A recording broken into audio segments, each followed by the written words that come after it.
Welcome to Mindless Entertainment. It is I, Jesse Milestone, coming to you on this Friday with both good news and bad news. I have a really bad feeling about this. Where people were just walking around, just jizzing force all over the place. He looks like he has been drinking soy from his mother's teat. Wrap yourselves in, guys, because we are gonna get mean! I got him! Great kid! Don't get cocky!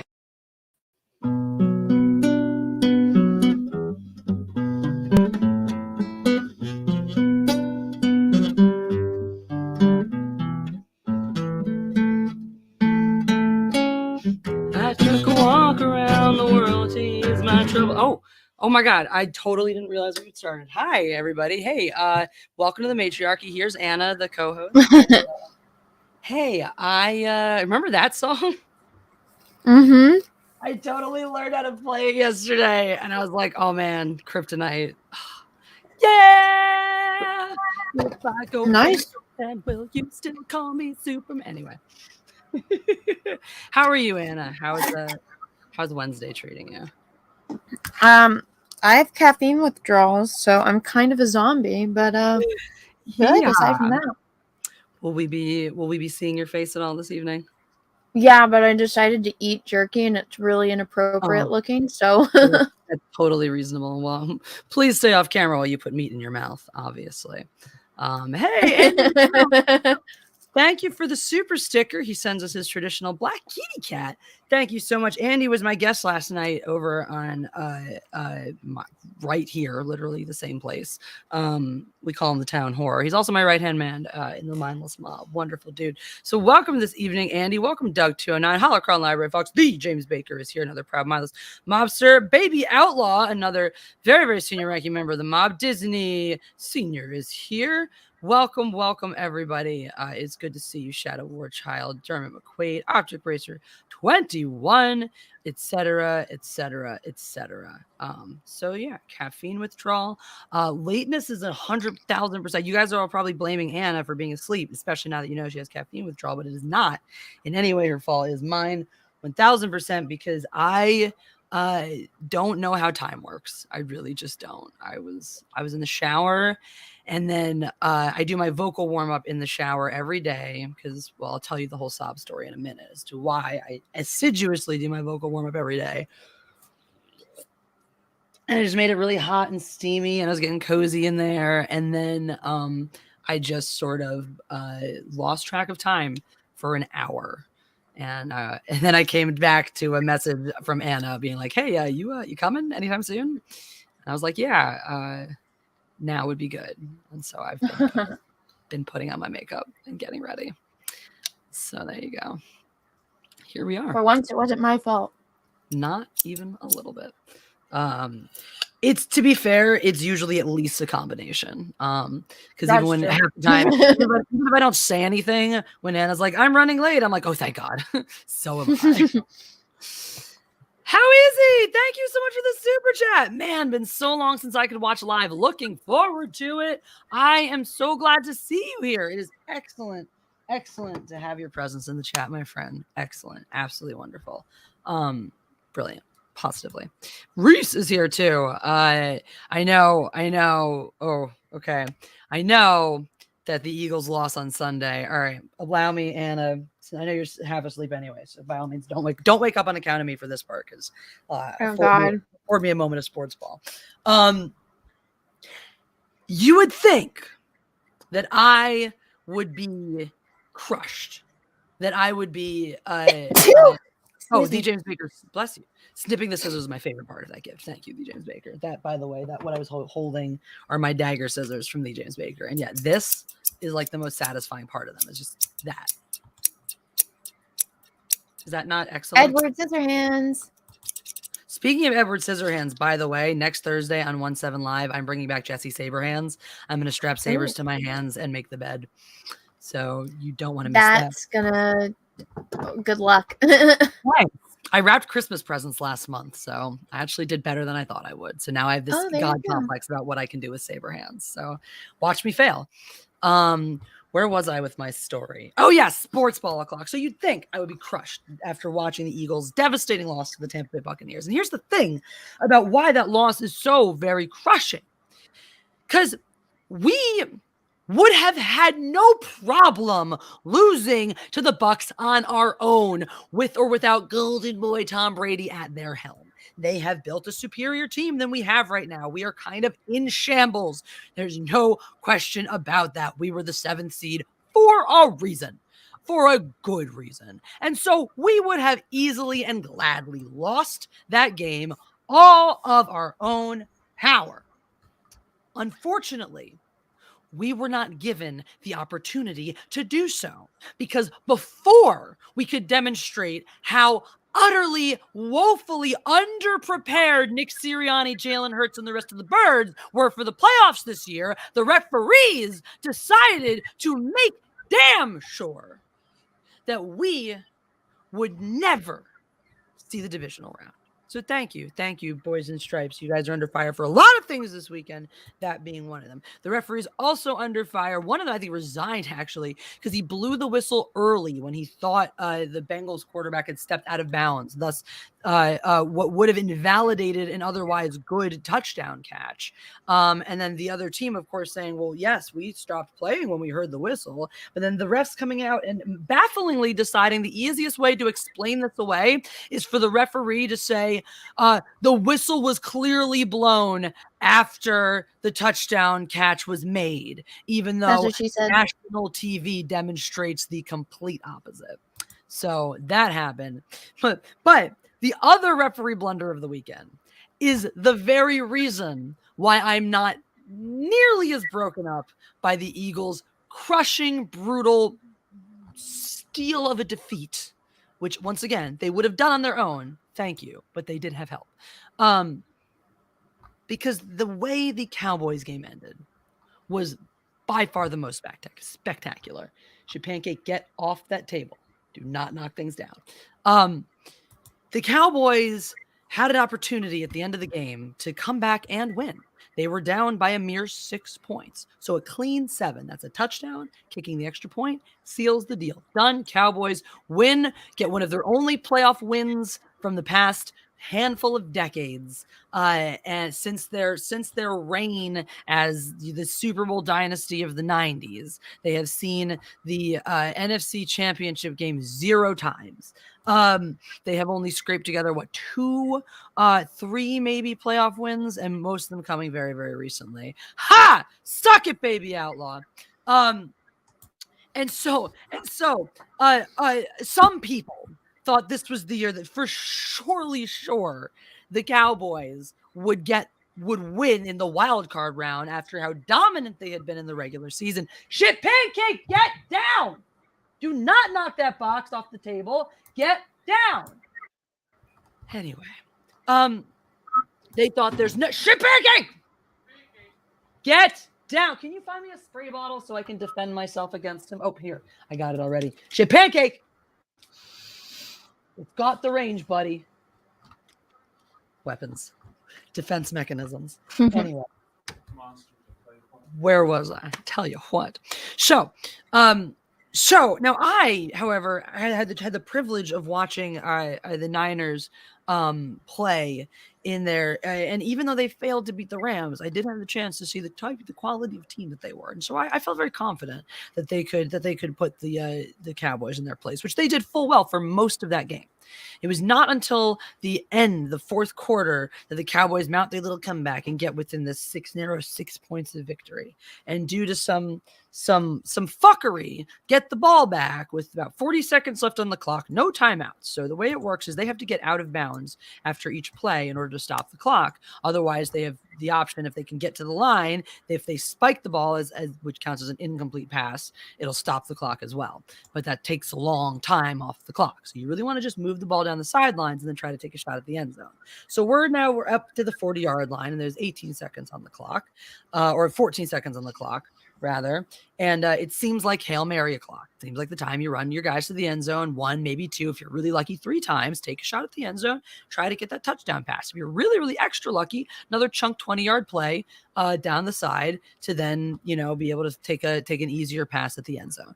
Yeah, no problem, right? Instead, Cowboys think they're real fucking clever here. They run their quarterback up the middle and instead of going a cute, neat 10, 15 yards. He goes for like 20 plus, slides down, and then instead of taking the ball and tossing it to the umpire, which he should have done immediately because the umpire is the one who needs to spot the ball so that they can run the next play, which was, of course, to spike it and stop the clock. But no, instead he decides that he, I mean, granted, playing for the Cowboys, I understand why you would get these misapprehensions. He has decided he has the authority to set the ball his goddamn self, does it, sets his team up at the line, and then the referee, who is way the fuck back down the field, because who in their right mind expected them to run the quarterback on this fucking play, comes scooting up. The whole line is set. He's got to now shove his way through the line so he can get his hands on the damn ball to spot it, which he then does, but too late. And the clock has run to 0, and the game is fucking over. And the Cowboys not only lose, but choke in spectacular fashion. Spectacular fashion in the wild card round. In a round where they theoretically should have won. Where they were, in fact, the favorites. Oh, what an idiotic play call. And you've been speaking English this entire time, and I haven't heard understood a word you've said. But you understood the passion, and that's what matters. I can't even see a picture. I was like, all of a sudden at the end, like a guy ran and he had to run through the line. What? So, okay. So here's the deal. He runs up the middle of the field. And so the whole team now has to catch up, now has to get together and set up in formation and run another play to just throw the ball on the ground to stop the clock because they don't have timeouts. If they could call a timeout, they could stop the clock. If they had gone out of bounds at the end of the play, it would have stopped the clock. They didn't have timeouts. They didn't get out of bounds. So they had to do that. Now, the way the rule goes, where you put the ball, where you start the ball is very important. It's your line, it's your battle line in football. So the referee and the referee alone has the power to decide where that ball sits on the field before the next play is called. So, the referee, mind you, was standing back where the last play had started from because instead of where the new play is starting from. Because it was he was expecting it to be a passing play. And so if anything, he was probably going to have to respot it back where he already was. Champagne, what are you eating? Don't eat that. So he was where he logically should have been, but the play they called was completely illogical. So he had to come running up from a weird angle. And again, instead of taking the ball from the quarterback, should have taken the ball and tossed it to this guy and made room for him to set it. But they weren't even thinking about that. In the aftermath, they're like, well, we ran this play dozens of times. It's like, all right, well, when you were practicing this play, getting the ball to the ump in time should have been a really, really key part of the practice. And it clearly wasn't because he just took the ball, spotted it himself, and ran out the clock like a complete fucking moron. So American football is so boring. Huh? I said American football is so boring. And then the players were throwing shit at the referees when they were walking out. And in the press conference afterwards, Dak was like, credit to them.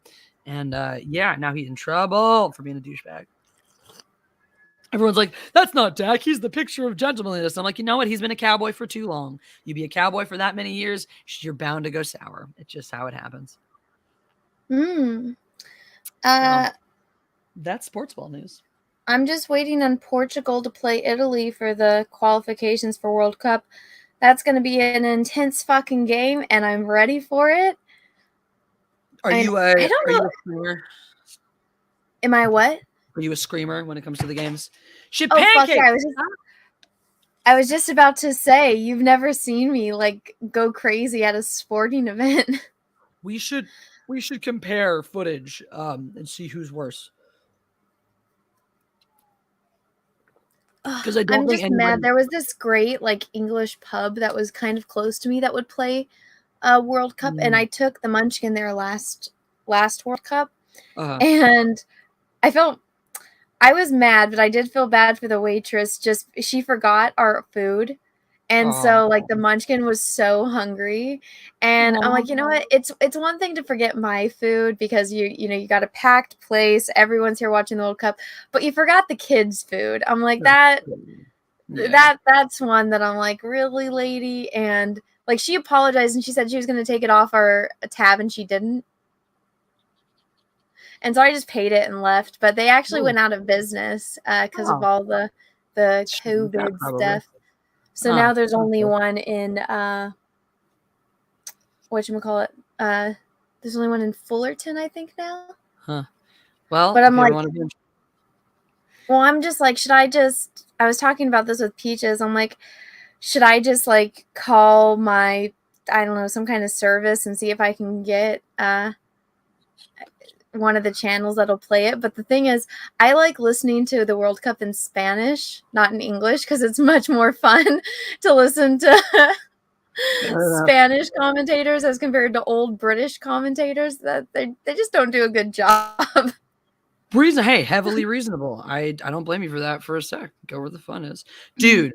Commentary makes it sometimes. Jeff and I keep saying this guy Pat McAfee does commentary for WWE for the wrestling right now, and he's one of the only right now. The pro wrestling is terrible. The WWE is god awful, but his commentary sometimes is the only goddamn thing that saves it. You know, good.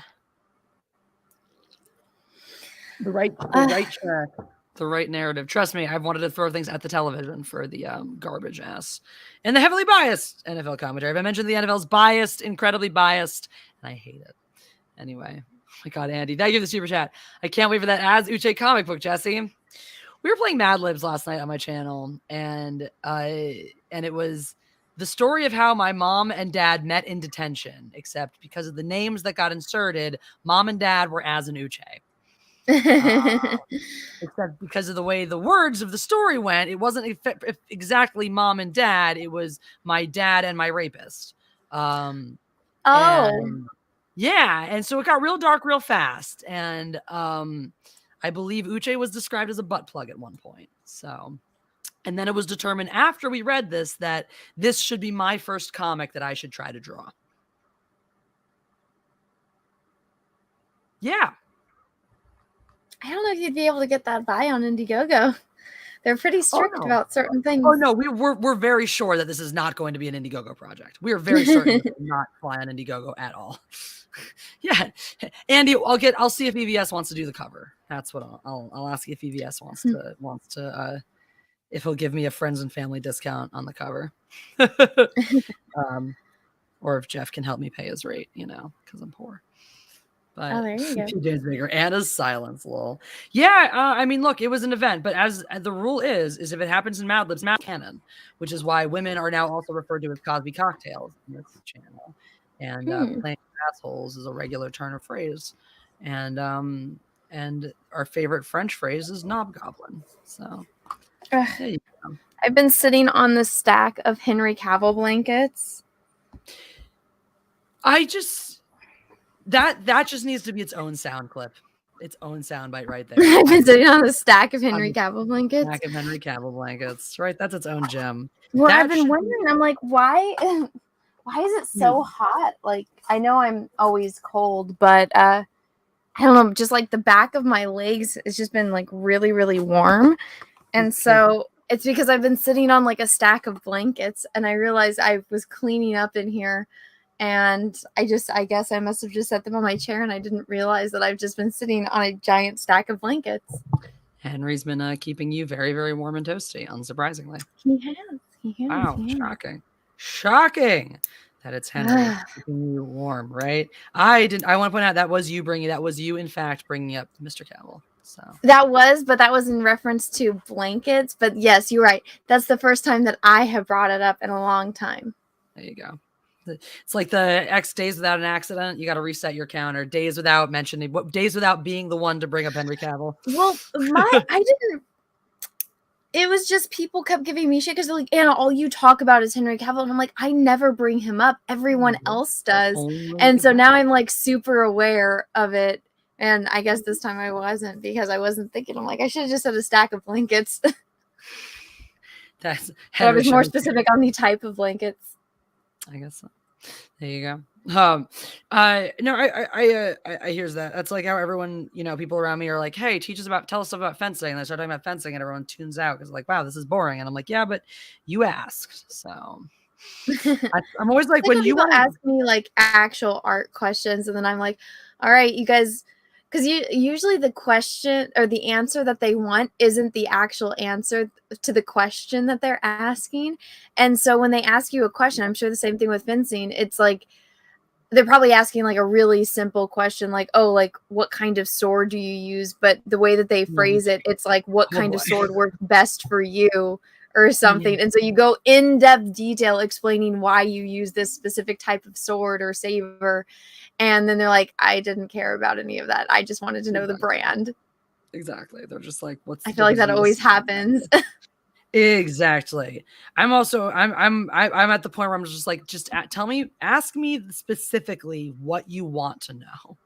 Like, what is it you're interested before you even ask a question? Tell me what your level of interest in fencing even is, and we'll go from that. Will tailor the depth of my answer. You know, like, are you just asking as a casual observer? All right, cool. I will give you the casual observer answer. I also hate to. It's such a thing for me too. I hate when somebody asks you a question and you misinterpret their level of expertise based on the question. So either they like ask a really basic question and you assume they know a lot less about the thing than they do, and you find out they like low-key know more than you, and you feel like an asshole. Or I have this happen all the time where someone asks like a really well-worded question and I just assume they know stuff about it, and I start going and they're like, I heard somebody ask that once, and so I knew it was a big deal. And I'm like, well, shit, that's 10 minutes of our lives we'll never get back. No, I always get questioned on like, why do you choose this color and how do you do this type of shading?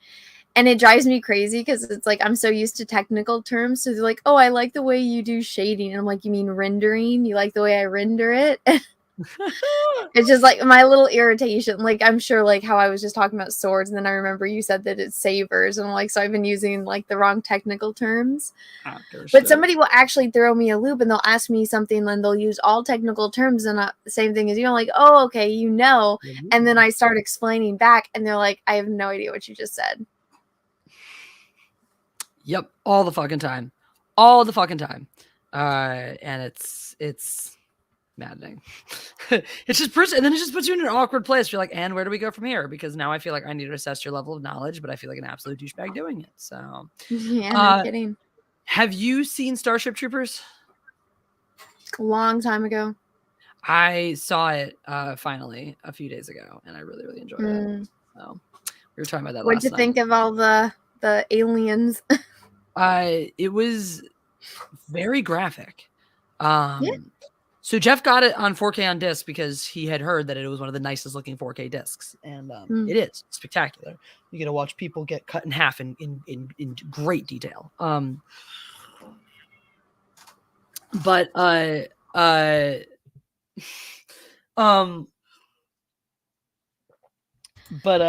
Yeah, so rendering is taking a flat image and giving it a 3D form. So if I sketch something out, that's a sketch. If I'm rendering something, that's making it 3-dimensional.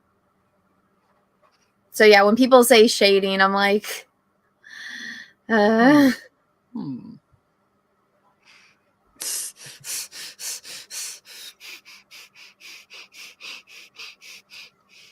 don't know what stippling is. It's when you take a dry brush and you are stippling it. Well, now Kai is turned on, so whoops.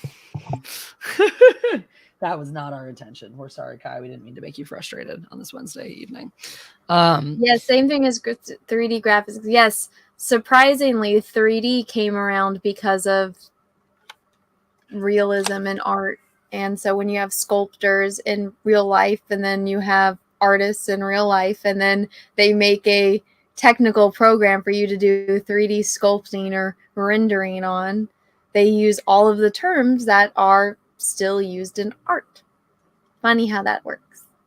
That is. I really enjoy when something more modern uses the archaic terminology, like persists in using the archaic terminology. I always enjoy those anachronisms, except when it's the British in their everyday language. I'm like, bro, it's a flashlight. Torches went obsolete bazillions of years ago. We call flashlights torches. Yes, they do. And I'm like, bro, it's for the Olympics only. Calm down. Or if you're in a cave or in Indiana Jones, that's about it. You want to know something weird about me? I really like the smell of nail polish. Yeah. Like that awful, disgusting smell. Yeah, I enjoy that. It's okay. I like the smell of gasoline. Me too. Me too. Oh goodness. I was wondering if we'd see our good friend Russell Hall tonight. The Brad Pitt of Lickety Splits. Evening, ladies. Who wants to chew these chiclets? No, thank you. I want to just sit with that turn of phrase for a minute. And now I never want to hear it again. How are you, Russell? It's good to see you. See, Doug's with us on the smell pitch. How about permanent markers? How about that? Yes, no, maybe? Permanent markers? It depends on the color. I know that sounds weird. True. No, you're very right, though. The black ones or like the color ones do not have the same punch as the black ones. But sometimes, I don't know if you ever get this, they smell like black licorice. Like sometimes I just get that vibe and I'm like, fair, but I also don't mind black licorice, so I don't have I hate black licorice. I hate licorice in general. Well, I love all licorice so much. So much. So what's going on with the Spider-Man thing? Oh yeah, topics. So let's let me pull up this little thread here from the world. All right, you guys are probably wondering about the title because it seems like there was subject here. And there was subject matter. Okay. So this comes from Free Boredom Official, whatever that is. I totally did my fact checking before running with this information. Now, this actually Baby Outlaw is the one who brought this to my attention. So thank you, Baby Outlaw. She's over in there in the chat. And so this thing has been happening. All right. Over the past couple of days, a company by the name of Hey, you want to shut your DMs? Wow. I thought I had already, and then they popped back up. Jerk. Over the past couple of days, a company by the name of Aiplex Software Private Limited has been falsely claiming and striking channels with no repercussions. As I understand it, the company is working on behalf of Sony Marvel to take down content that is ripped straight from Spider-Man No Way Home. This is all good and dandy. However, there are a number of YouTubers who have had videos taken down on this basis who did not violate any copyright laws. I'm sure there are plenty of legitimate cases. I woke up to find my 3 most recent videos had been removed by Aiplex, none of which featured content from the movie. In fact, 2 of the videos had absolutely no connection to the film whatsoever. It was as if they were taken down before they were even viewed. I implore everyone to look into Aiplex because from what I and others have researched, this is not new territory for the company. Quote, why don't you just submit a counterclaim? We consider this. In order to submit a counterclaim, you have to submit your personal information, such as your full name, address, and phone number, which the claimant Aiplex has full access to. This is completely understandable considering that submitting a counterclaim is agreeing to a legal process. However, those of us who have been affected do not personally feel comfortable giving Aiplex access to our information based on what we've heard. I can say with 100% certainty that we do not know much about this company. Once again, please look into them yourselves and draw your own conclusions. They very well could be a legit company protecting copyright material. Nevertheless, the facts of the matter remain. They've taken down videos that completely fall under fair use on the false premise that they share No Way Home content. For a lot of videos, this is not true. I hope YouTube will look into this and remove the strike from all the undeserving channels and reinstate every video that was wrongfully taken out. Well, what do you guys think? Go ahead and give me a 2 in the chat. If you think that Disney will review or that YouTube will review and rightfully reinstate any videos that don't actually violate Disney's copyright, or just drop a 1 if you think that many of those channels are going to just remain completely fucked forever. Just, out of your personal. Put a 1. Opinions. I think it's a 1. I'm gonna drop a 1. I'm gonna drop a little 1 right there, but it's nice wishful thinking, Mr. Free Boredom guy. Russell says, come on, chat. Don't be afraid.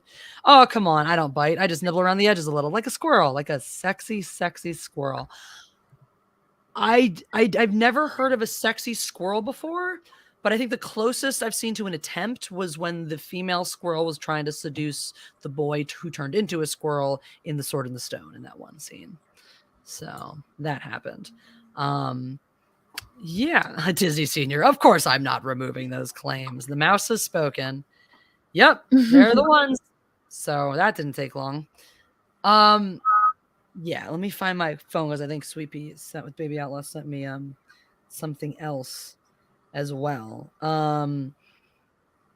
Here was a community post from another user, I am Electro, another person who was affected. A few days ago, I unfairly received a copyright strike from a company called Aiplex Software Private Limited for a video for which they own no copyright. Today, the other Spider-Man meme channels like Free Boredom, Spider-Man, and other YouTubers have gotten false strikes from the same company as well. Aiplex is an Indian scam company, and they are targeting small creators and striking them for no apparent reason, since their videos 100% fall under fair use, and even if they weren't, Aiplex doesn't own the content at all. It is a shame, too, because my channel is about to reach 10K subs and now it's in danger. Please help spread awareness if you can. If you can, email copyright at YouTube or tweet at Team YouTube at Aiplex and their behavior so that there's a chance YouTube will actually stop them. So this person is claiming they're an Indian scam company. Now, from what I've seen, so they have a legitimate website, right? They legitimately claim to be a company that you can hire out as a company like Sony or Marvel or Disney would to pursue and police your copyright claims. That said, it is also possible that they are operating on their own. I don't know what they would personally get out of doing that. It does seem more likely that they are operating in good faith on behalf of one of those companies and just utilizing bots essentially that don't have good copyright matching technology and are unfairly striking channels. And so if you read my description, the way I look at it is what it feels like is you've got a company that loses is bleeding pennies from whatever they can claim to lose by people memeing their content, clipping a few seconds here and there, and repurposing it for hilarity's sake, for humor's sake, for the bullshit Vine style content we've been conditioned to expect on the internet. And in order to stop that very, very tiny trickle, that imperceptible loss, they are in turn coming down and swatting with an unnecessarily large swatter anything in their path, including collateral damage for which they take absolutely no responsibility. And in a world where the independent creator has so few tools in our arsenal, and where the corporate creator is already so overpowered and so boringly singular in its approach to literally everything, we desperately need to protect the interests of our private creators over the interests of our money-grubbing corporations, in spite of what they continue to think. I've told you before, and we were talking about this off air. So if you make any kind of videos there, and I believe if you're monetized, I don't know if you're not monetized, if you can do this or not, but you have a little section in your YouTube Creator Studio called copyright. And if you click on that, that shows you any video on YouTube that has, over a second of your video in it. And so I according to YouTube, own the Batwoman trailer, the very first Batwoman trailer. According to YouTube, that is my copyright right, and I have all the rights to it. And so my thing was like, as many pages as possible, because you have to go through and click on if you want to report that for copyright infringement and whatnot. And so it was just miles fucking long, because anyone that used any version of the Batwoman trailer, it thought that I used it. I could have gone, what was it, CW? I could have gone and flagged CW. That's amazing. If I wanted to, for copyright infringement. So it's like their thing is severely broken. It also thinks that I own, that meme where the guy's doing the chick, if the chick is hot or not, like hot to crazy ratio chart. Yeah. According to YouTube, I own that video too. Oh my God, that's hilarious. So I can copyright anyone that uses that video. That's hilarious. Obviously, I don't, but I'm like, if it's that, bro, like if you think I own both of those videos. Crazy theory.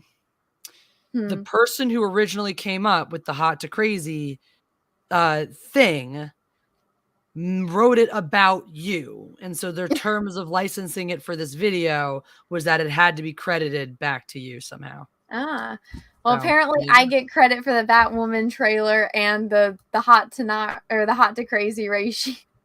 So I'm sorry, mankind. I just think it's funny that you're getting credit for the Batwoman trailer, probably because the content you've made with clips in it is way more popular and has way more engagement than the content they've made with the clips, the original content with the clips in it. That's what I think is hilarious. Yeah, I'm gonna take a look at it right now. So yeah, I deleted a lot of it because it was over like 1,000 pages worth of things on YouTube of people like videos. But I mean, here I'll show you. Let me hide a couple of things. I need to get. How can you get rid of this? I want my downloads to go away. So YouTube, I'm not downloading anything bad. Okay, this is interesting, real quick, by the way, from the YouTube's response for anybody who does want to submit a copy claim or an appeal anonymously. You have the option to submit them through an authorized representative. So if you can typically, there's something about that process too. Typically, you could just nominate a friend or something to be your authorized representative. Or anybody who can, like, operate out of a PO box or something, or if you yourself have a PO box, you can utilize that as your representative address. Anyway. Okay, so I'll show you guys this.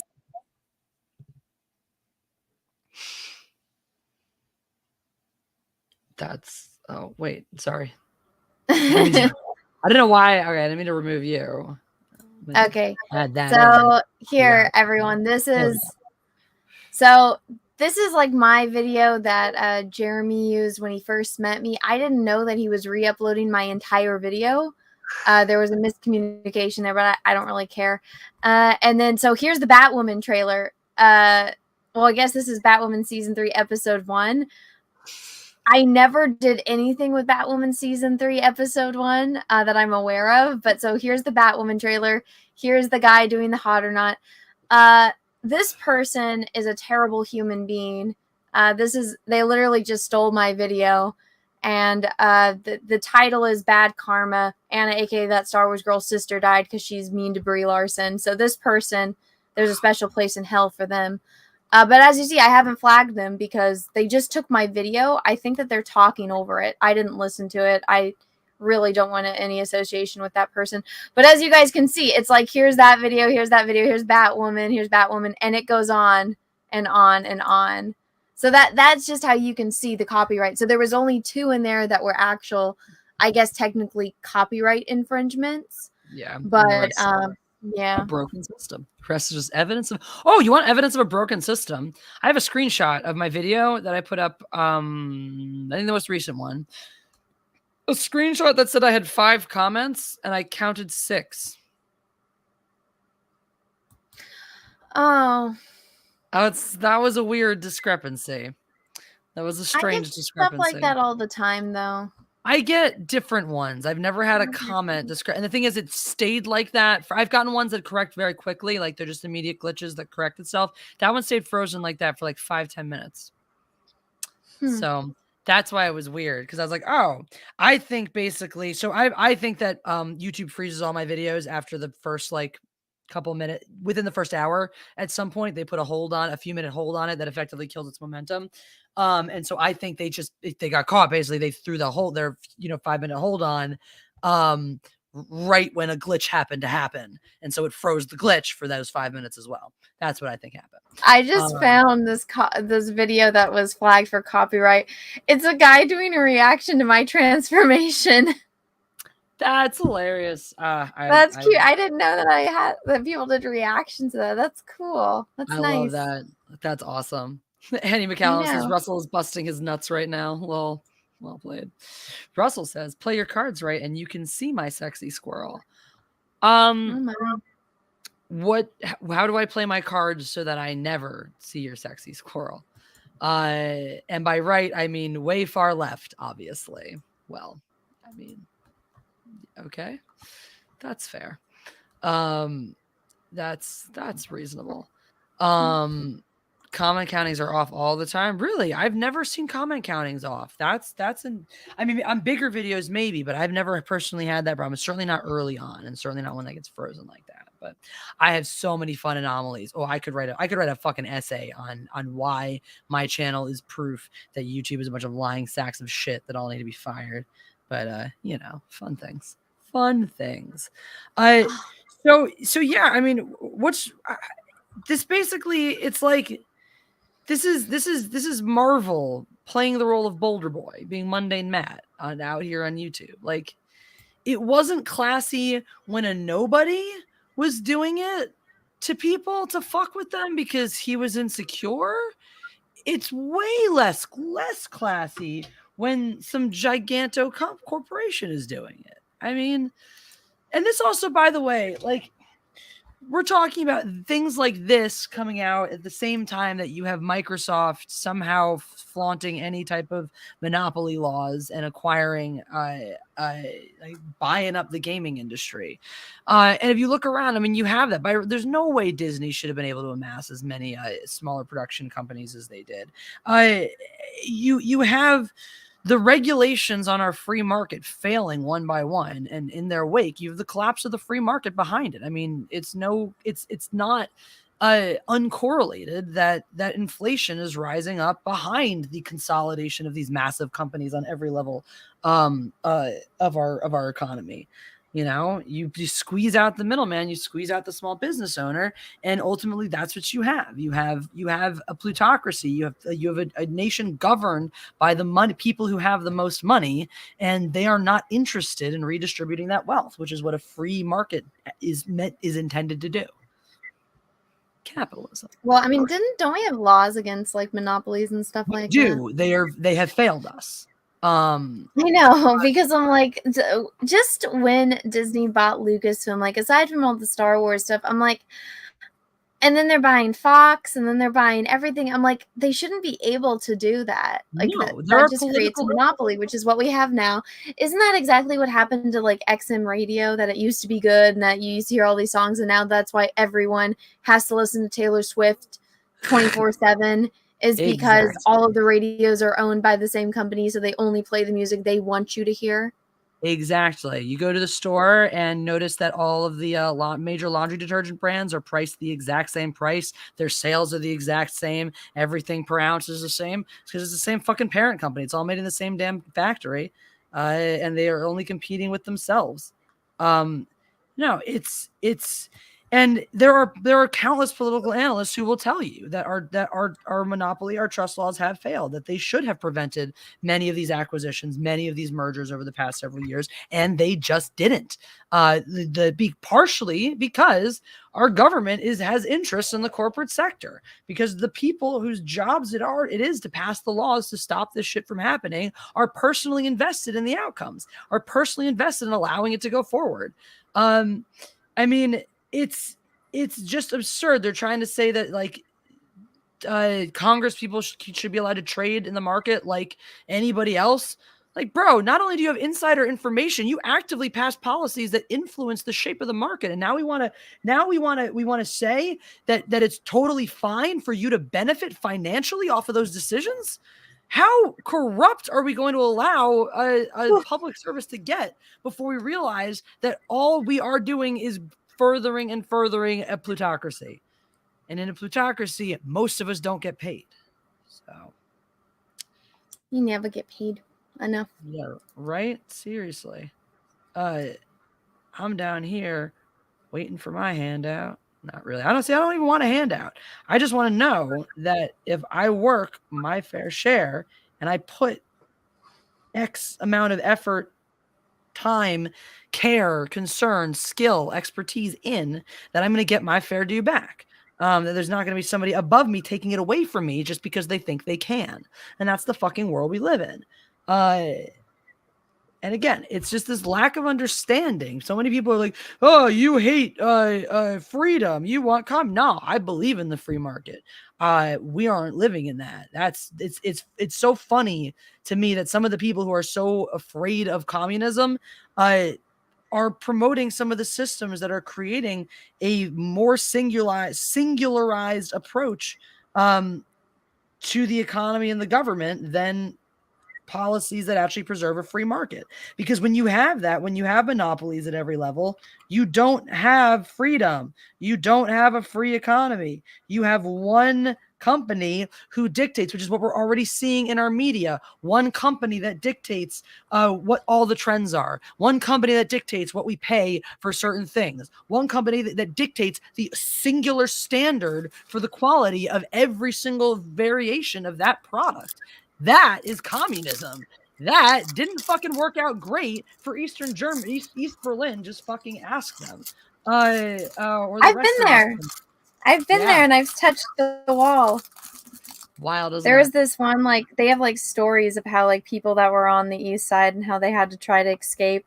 And this one like pregnant woman jumped out like from a 3-story building because like they boarded up their fucking buildings and like right on that line. And so she had to jump. Her father had to jump, like her elderly parents and stuff. And her father died. She broke her arm. I guess her husband was on the other side of the wall and got stuck. So he was already on the west. So he secured like a home for them. But like I guess her dad fell and like landed on his head, so he died. That's so scary. But separated and having to try to get God. Yeah, I know, just trying to survive. But the only reason she didn't die was because she fell on her dad. Oh no. Yeah, so it was like, I'm like, where were you guys jumping? Like, like, what were you doing? But he was already dead. Like, she didn't kill him, but like because he had already fallen, he like broke her fall, and that's why she only broke her arm. She didn't even lose her baby. So I was like, oh my God. Bittersweet ending. I was like, I know. I was like, out of all of the depressing things to see in Germany, I'm like, that is very powerful. I did walk down where like they have the park where all the exhibits are and stuff. It's very powerful. But Brad Pitt, look at these splits, says Monopolies are why I get to keep my job. Hooray! What is your job? I don't know. I don't know. But yeah, that's. It's funny to me. I've been teaching my 11-year-old fencing student about sophistry, and she's starting to understand it really, really well. And starting sophistry. Are you familiar with sophistry? No. Oh, sophistry is my favorite form of philosophy. It's the school of philosophical thought based on lies. It uses false logic, really basic logic like syllogisms and stuff, to essentially gaslight the masses. It's an amazingly effective tool at manipulation, because it's rooted in the idea that it's really, again, it's what everybody in power, every bad person in power today has mastered this art on some level, and gets you to just basically get fully riled up. So sorry, basically what? Just get you completely radicalized and riled up over literally anything using completely false pretenses of logic.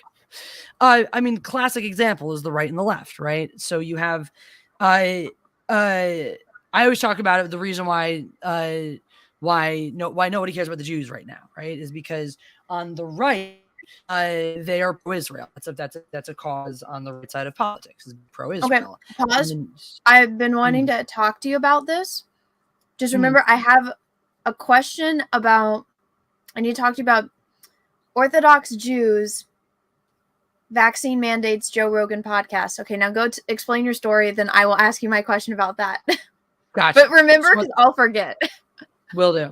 So it is largely considered a right-wing policy to be pro-Israel right now, and has been for a while. And so as politics got more and more reactionary, the logic on the left has gone, well, if the right is pro-Israel, then being pro-Israel must therefore be bad. Therefore, we can embrace anti-Semitism, which is why all the statistics they love to cite about how in the past X number of years hate crimes have gone up X% and whatever. They love to cite that statistic but they never mention that the number one hate crime that's on the rise is anti-Semitism. Why? One, because their side's propagating it just as much as the other side. Two, because it counteracts their narrative. Their narrative is, oh, black people are the flavor of the moment, or gay people or trans people are the flavor of the moment. There's no room, there's no time for the Jews. So they completely conflate an actual, right there, you have an actual fact. That's the truth of the matter is that Jews are part of the minority groups that are, equally targeted, if not more so than their share, and discriminated against by people who are bigots.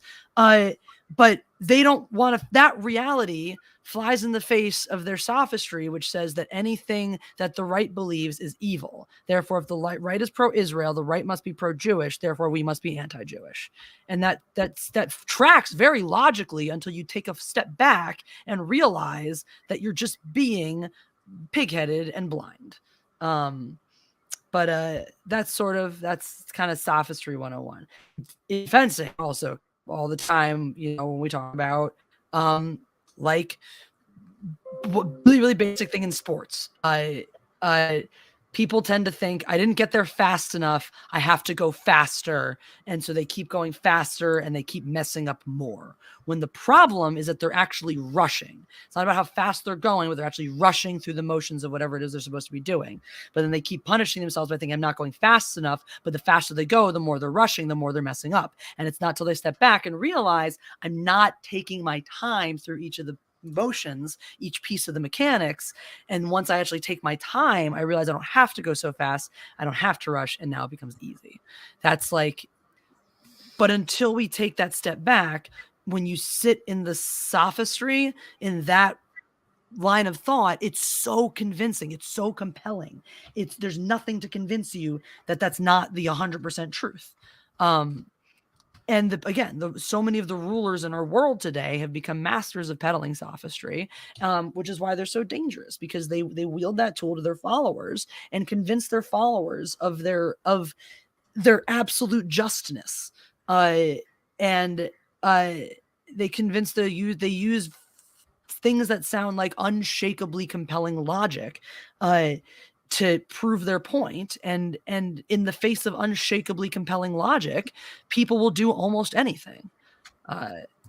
It's a strange time to be alive in regards to information. It's weird watching, like, we learned in history class, and it's like, well, how are people able to get brainwashed like this? And it's weird, like, actually watching it happen now.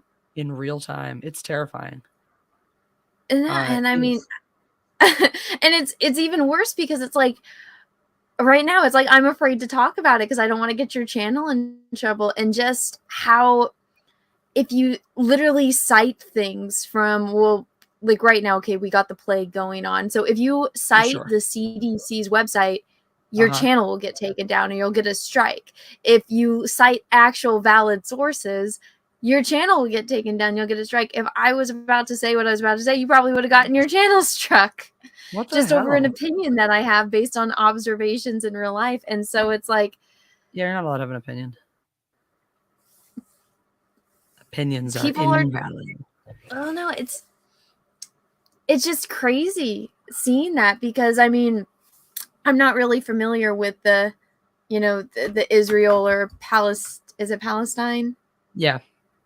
Okay, so with that whole issue, but I think I knew about it because everyone turning on Gal Gadot when they're like, oh, she's gonna play Cleopatra, and they're like calling her a Zionist bitch, and I didn't even know what that word was, and I'm like, holy shit, like you guys are literally attacking her because she's Jewish and she's playing a character who wasn't black. And that's their whole argument. They're like, well, she's taking the part away from a black person. And I'm like, so you're literally attacking her because she's Jewish.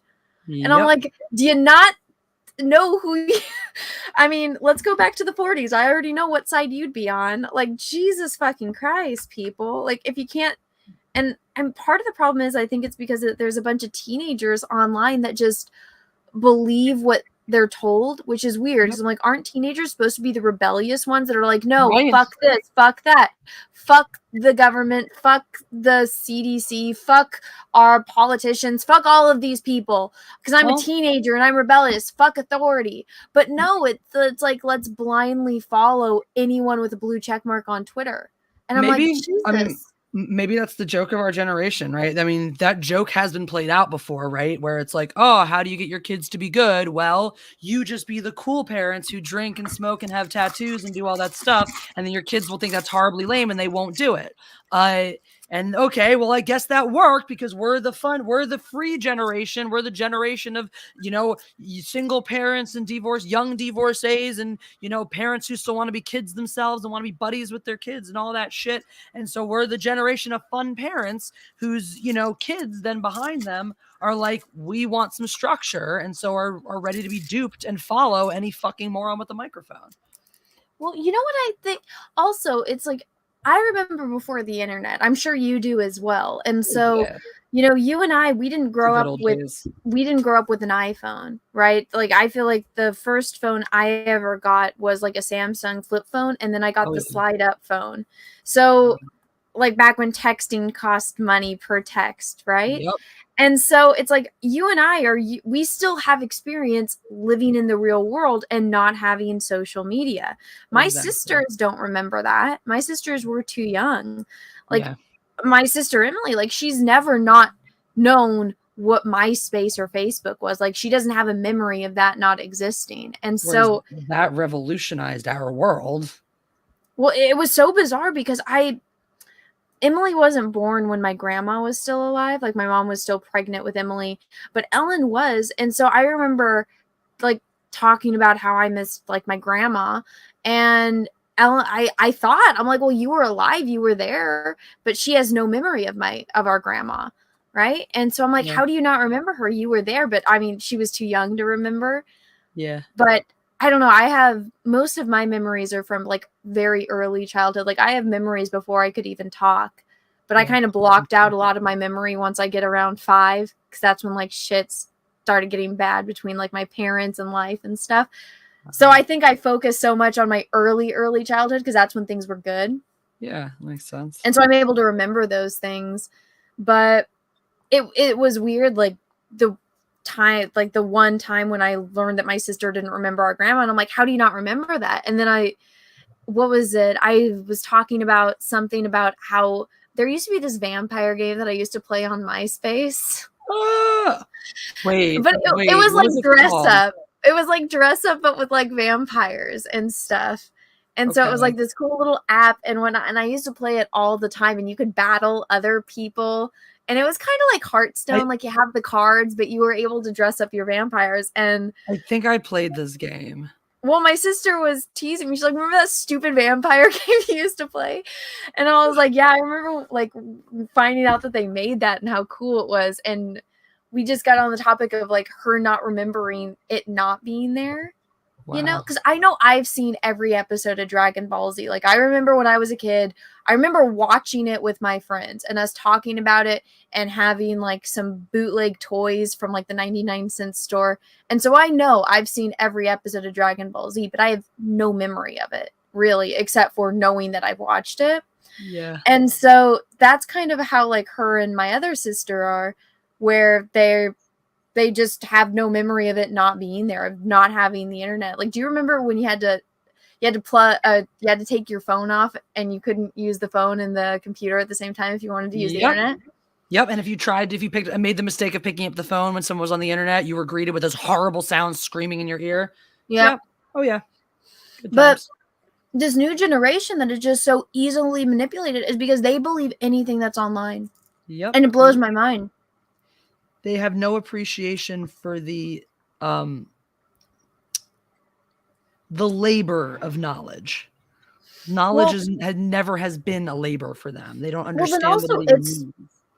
It's the people that just follow it. Like, they might know right and wrong, right? They might have all of the evidence. Okay, let's just give a random example. Like, okay, Sally came into the room and broke the lamp, but her brother or her sister, one of them, I don't know, random child name. I already said Sally.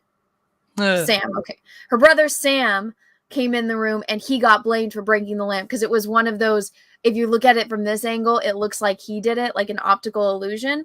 But then you see the real video come out and you see, oh no, it wasn't Sam that broke the lamp, it's Sally. But people will all be like, oh no, we're team Sally. Sam totally did it. And they just refuse to acknowledge the actual evidence that's there.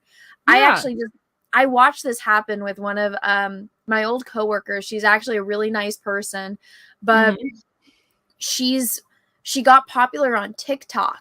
And so she's very popular on TikTok for certain opinions and things and whatnot. And so I saw her watch one of my stories on Instagram. And I know she watched it because she always watches it, and she'll like comment or she'll heart everything. And like I said, she's a really nice person, but I know she watched my stories where we're very much on the opposite side of what happened in the situation. And the next day, she didn't post for an entire day, which was really weird. And then the next day, she posted everything the opposite of what I had posted. But I literally showed all of the evidence because I was ranting on Instagram. And I'm like, look here, look here, look here. And it blew my mind because she did the thing that I just described where she saw everything. And she's like, no, I'm still going to believe this thing because this is what's trendy. And this is what will get me like the views and stuff. This will get me the points.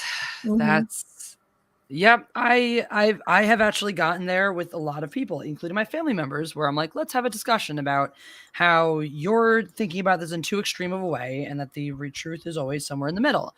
And I'd talk them through it and be like, okay, yep. And then we get to the end. They'd be like, yeah, I agree. But still, fuck this person, fuck that, and fuck blah, blah. I'm like, wow, way to have absorbed none of that. That's all right. Because Russell says, I tell bigots to stop objectifying me. Well, they'll do what they want. I'll do what I want too, but I won't objectify you if you're a squirrel. I don't think anyone was objectifying that girl. Let's just be completely honest. Bro, Skibibble, she wanted it so badly. She desperately wanted to be objectified. I just can't get over the fact that like her hang up is that people don't think she's as hot as Olivia Munn. And I'm like, bro, literally Olivia Munn is famous for being hot. Like that's the crack of it's not her job to be easy on the like literally, yes, it is. Literally her actual job in life, and the reason that she got all of the jobs that she did is because she's pretty. That's the point. That's like the point of 98% of famous women and famous men. By the way, yes, some people make it on pure talent. Yes, there are weird looking, quirky looking people, but let's face it, being attractive is sort of a big part of being famous. And if you want to be famous, you probably want to be attractive. So well, not anymore. So no, bitch, don't shit on Olivia Munn because she has what you want. Cry about it and bring something real to the table. Well, no, It's a Gundam did a great video, and in it, he literally has the comments showing, and he's like, nobody in the comments was being mean to her. They're all like, yes, queen, slay, basically. Exactly. And no, that channel's gotten so bad that they made it where you have to like be a subscriber for like a month before you can comment. And I'm like, I kind of just want to go click subscribe and then wait a month, and the next time they do a live stream, comment. You're a dumb bitch. I'm not a man. I want to do that, and I want to comment. I'm not a man, but if I was, there's no universe in which I'd ever jack off to you. Just so you know. Yeah. I feel like she needs to know that. Maybe I'll tweet it at her. No, I won't. That's immature and petty. I'll just put. No, I know Yellow Flash got blocked from their channel, so I'm like, I want to see if they'll flag me because I have a check mark. Yay.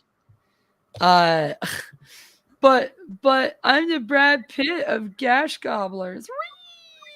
Oh, you're the Brad Pitt of your own imagination. No, I think he's bringing up Brad Pitt because on Simcast, I was getting mad because we had to rate guys, and I'm like, none of these guys are even cute. And then Brad was like rated under, like, fuck, I don't even know the guys' names, but I'm like, Brad Pitt is like known for being like one of the most handsome men in like Hollywood ever, and he's at the bottom of this list, like under Chris Pratt. I'm like, give me a fucking break. You get Brad Pitt in his prime next to Chris Pratt, and it's not even a contest. I mean, Chris Pratt. Not. I'm like, I do think Chris Pratt isn't typically my type, but he's every woman's type. You look at him when he's young, prime of it. Even now, he looks good. I'm like, prime of his life though, and you have him underneath Chris. I was like, oh God, what is this? What is women coming to? Brad Pitt. I was so mad. Brad Pitt in Fight Club is like, oh, I'll drop my panties. No, you don't like that. In Fight Club. Oh, I love him in Fight Club. He's so grungy and delicious, but he's like in the peak of his. Although I like him younger than that too, because I think he's very, very pretty when he's younger. Like Meet Joe Black. Oh my god, he's. Oh my so god, I pretty. love him in Meet Joe Black. He's so fucking pretty in that. Oh my god. Now I have a huge and like I definitely the younger he is, the more attractive I find him for sure. That's what like, she said. Damn straight. To a point, but like Thelma and Louise, he's cute as a button. He's adorable, Thelma and Louise. A little bratty. He's just really handsome, and I'm just like, how is he so low on the totem pole of this? Like, you have literally guys that would kill to look like Brad Pitt higher on the list than Brad Pitt. This doesn't make sense to me. Yeah, that just doesn't make sense. Brad Pitt is like, and again, like you said, he doesn't even have to be your type. He's just objectively good looking. He's everyone's type. Even Jeremy is attracted to Brad Pitt. It's like Brad Pitt and Justin Timberlake are Jeremy's man crushes. Ew, Justin Timberlake is hideous. Well, don't ask me why, but those are Jeremy's fucking man crushes. Maybe it's the hair. I don't know what y'all, right? I think that's what it is. I don't know what y'all ever fucking talked about when you were trapped in a car with him or shit, but all I had to hear about was how hot Brad Pitt was. So. Oh. Yeah, I don't think I talked about Brad Pitt. But no, like there's some men that are just, and some women too, that are just everyone's type. You just look at that person, you're like, wow, even if that is not my typical type, if that person came up and hit on me in a bar, I'd be, starstruck by like their beauty and whatnot. Oh, you mean like, you mean guys, Anna, you mean guys like Colin Farrell?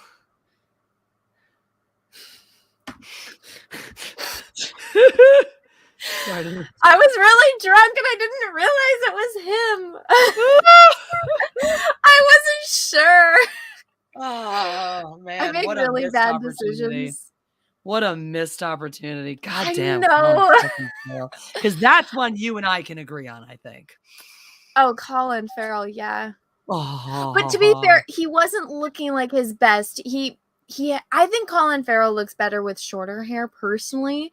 So he had like the longer hair and like the beard, because he had just finished filming True Detective season 2. Okay.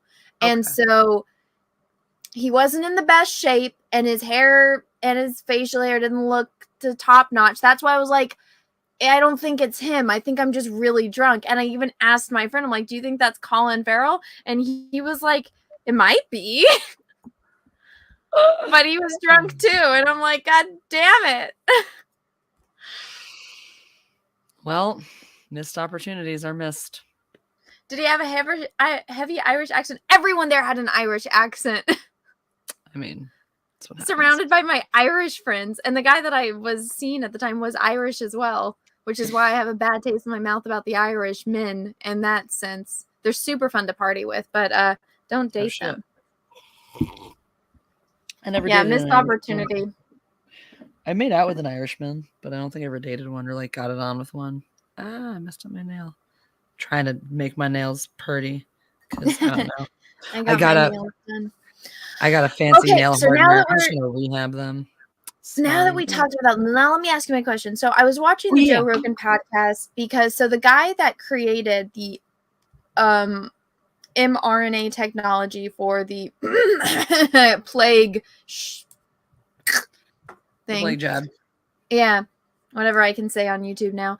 Okay, so he was on the Joe Rogan podcast, and it just happened to be right after he got kicked from Twitter because Twitter got him for misinformation. But he's like, and he says it on there. He's like, no, he's like, I created this. Like, there are patents from 20 years ago from when I was creating this technology. He's like, this is what I do. My career is creating vaccines for, diseases. He's like, that's what I've been doing since the 70s. And so he was on the Joe Rogan podcast, and one of the things that he was talking about was how if you get the jab, how it affects fertility, and or specifically in women, like our fun thing that guys totally love it when we talk about it, affects our periods. And so he was talking about how in this Orthodox Jewish community, how the rabbis, and he's like, don't ask me how. He's like, I don't want to get into the nitty gritty of how they know this, but they very closely monitor the women in their communities, menstrual cycles. And I was like, what? Yeah, that's a thing. Yeah, so I was like, and he's just like saying how it's all fucked up, all the ones that have gotten it, how it's messed with their cycles. And so I'm like, Jesse, why do rabbis know about women's cycles? Okay. In true Orthodox Judaism, and even within Orthodox Judaism, there are levels.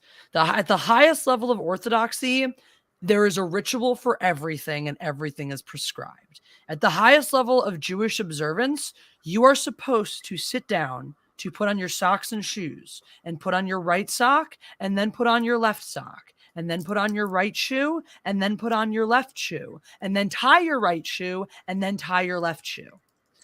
And that is the way you're supposed to do it every day. Somebody sits there and watches you. No, you're just supposed to do that and probably say a fucking prayer while you're doing it too. Because there's a fucking prayer for everything. So it's just, this is the thing about religion, and this is why you hate it. I mean, I'm not prescribing to know all of the reasons, but for sure, one of the reasons why you hate it is because religion is designed to tell people how to live, be, and think, and not give them any freedom. I don't hate religion. I hate people using religion to manipulate people. That's what I hate. Yes, for exactly what I'm saying, because religion asks you to buy into a set of instructions without question, without, thinking for yourself or going over it. And the reason it was valuable when it was incepted is because you're talking about a time period when life doesn't make sense. You're talking about a time period when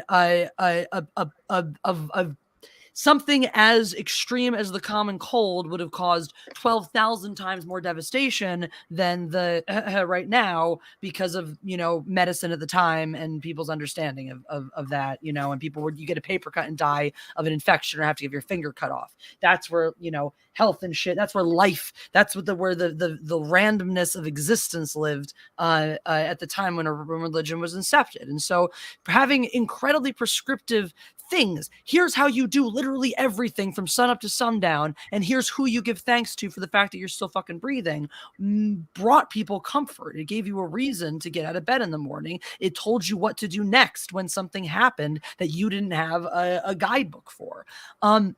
Nowadays, when you can know everything, when we know too many things too quickly, it's unfortunately has become, again, going back to sophistry, it becomes a false logical answer to the problem of there's too many things to know, there's too many things to choose from, there are too many ways to be, which is why you have people devolving into tribalism more than ever before, following religions and cults and conspiracy theories left, right, and center, because it's somebody who will tell me what to do at every step of the way, at every level, at every facet, so I don't have to think about it and do it for myself.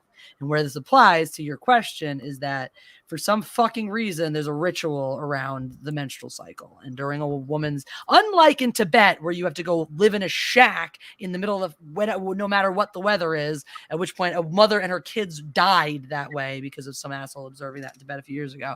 That's their thing. When your woman's on her menstrual cycle, she and her kids have to go live in a shed outside. And so some guy was like, all right, I'm going to do that. And it was in the middle of a blizzard and they froze to death.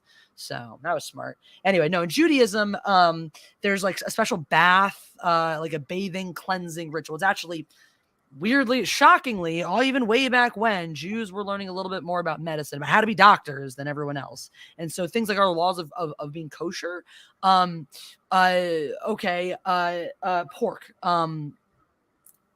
whatchamacallit, Jews aren't supposed to eat pork, and there's all these rules about animals with cloven hoofs and blah, blah, blah, and chewing their cud. But when you actually get right down to the science of it, up until very, very recently, I mean, in our lifetimes, they have improved the preparation of pork products to make them safer for us to eat. In our lifetimes, the FDA has changed regulations to say that, it's okay to eat pork at medium rare, not medium, because we have learned how to better prepare pork, so it's easier for us to digest. Oh, is that why? Because it's not safe to eat?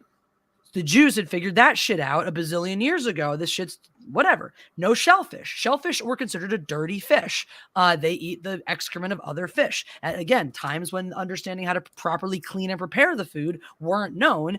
Avoiding these dirty fish help people not get sick. Mixing meat and milk. Oh, you're not supposed to boil the calf in its mother's milk. That sounds really sentimental. Yeah, but also digesting meat and dairy together is really hard on your bodies. And especially for us Jews who've been, lactose intolerant since the dawn of fucking time, apparently, it was just easier on the body to follow these kosher practices. So all these prescriptive laws. So the same thing when it came to the period. Okay, there's rituals about the cleansing of the spirit and the preparing of the woman for the birthing cycle and blah, blah, blah, blah, blah. But the heart of it was, all right, you're bleeding from your vagina. So steam, hot water cleanses that. You should go fucking clean. You should keep your bleeding vagina clean. And for whatever reason, their rabbis need to know this. Well, because they're involved in the ritual. There's actually I'm pretty sure there are some temples have the special baths for women to cleanse themselves when they're on their periods. So they're not going to be in there touching the women or doing anything with them, but they'll be aware that the woman has come to cleanse herself for her cycle. So because the thing is, women in Judaism don't have any autonomy. They're not really considered their own person in Orthodox Judaism. Once you get to Orthodoxy, they are considered to just be essentially the possessions of their fathers and then their husbands. Is that the one my dad was telling me, that there's where once you get married, you have to shave your head and wear a wig?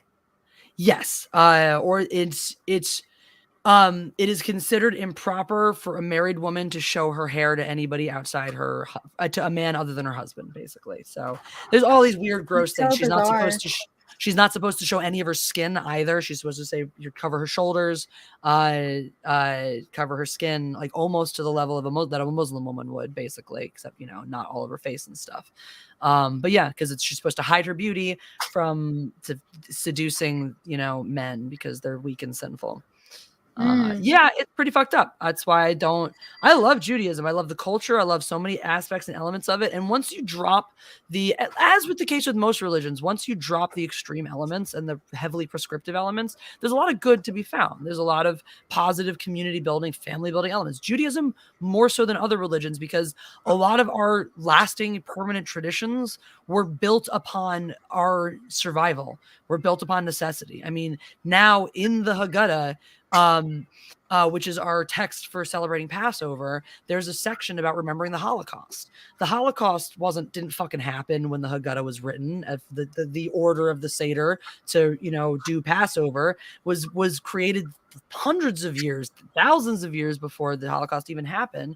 But because that was such an impactful moment in our tradition, and spring is such an important holiday, this is such an important holiday for rebirth and new life, it just became logical to remember. And also coming from the story of slavery and being born out of suffering, it just made logical sense to tie Holocaust remembrance into another holiday about liberation.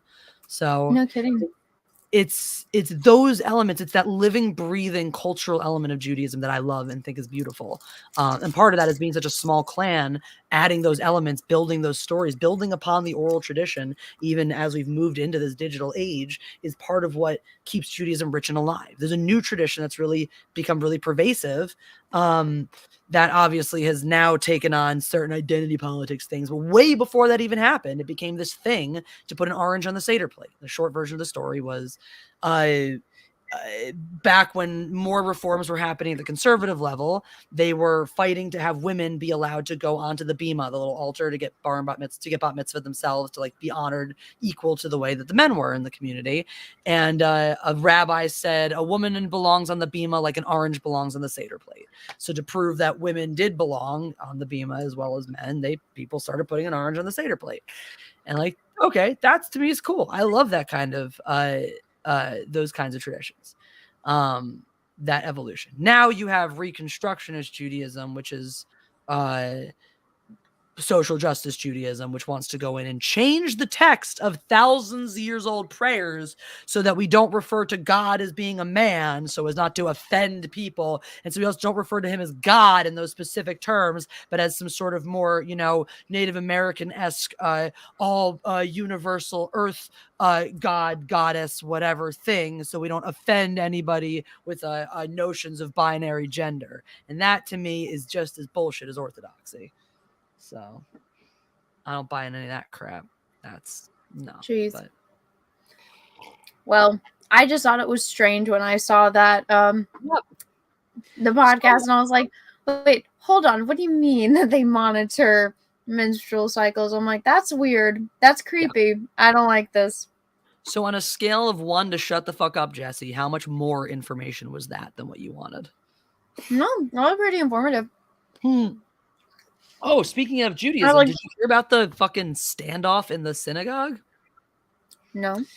There was a shooter came into a Texas synagogue and held a bunch of hostages for like hours, but he was killed and all the hostages survived. Hooray! So that was fun. Who killed him? The police. The police got in there and killed him. Yep. What was he trying to? Is he just trying to murder everyone? Did he want like a ransom? I don't know if they found out what his motive was because he died in the thing, and I don't know if they were able to discover. I didn't follow up actually. I should have been, but Hey, I might be going to Texas soon. Oh shit! When? End of February, maybe beginning first week of March. Cool. What for? I got invited to go on this show, and it's in Dallas, so I got to go there to be on it. Nice. What show? You Are Here. It's the one where Jack Murphy went kind of crazy. Oh, fun. That's exciting.